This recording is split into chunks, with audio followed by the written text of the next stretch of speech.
让我们一起加入客家风情，大家来讲客家吧。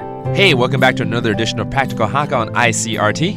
Hello， 你好，大家好，我是 Alice 彭。Hello， 你好，大家好，我是 Joseph 林。这个有时候赶飞机啊，去机场啊，然后来不及怎么办？一定会一直想。用干啥了？对。This whole month we're teaching you the phrase, what should I do? But today we're going to put you in a scenario. Let's say you're trying to catch a plane, you're almost late. What should I do? 怎么办？怎么说呢？用干啥？用干啥 Okay.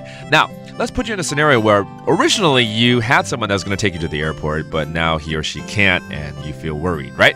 有的时候朋友答应说要载你去机场，结果临时反悔了，不行了，怎么办？对，然后自己又快迟到那样子啊。好 ，Let's put you in this situation. 我不能载你去机场了 I can't take you to the airport anymore. 我唔得，载唔去。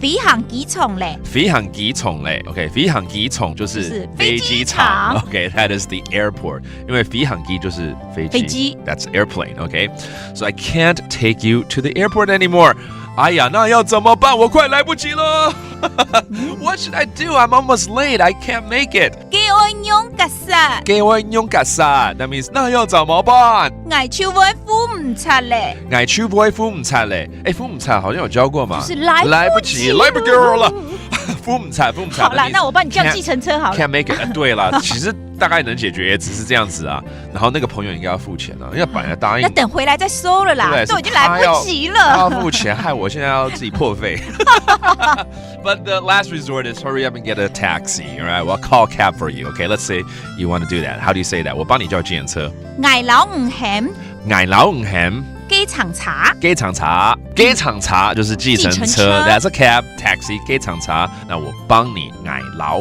就是要幫嘛哈對你hem OK 幫你叫啊真的我還是覺得那個人要付這個錢才對 OK 好 Let's review some of these phrases such as the airport 機場飛行機場 and then 來不及 almost late付唔出 and then the taxi cab 計程車機場茶 and it's all about 怎麼辦啊 What should I do用架沙 OK Plan ahead of time leave 3 hours early 哪怕呢這個你朋友不載你了如果你提早2-3個鐘頭就不用怕了對不對OK That does it for today's Practical Hakka on ICRT 是母太噶俺是誰張來了客家風情由客家委員會監製 We Love Hakka has been brought to you by the Hakka Affairs Council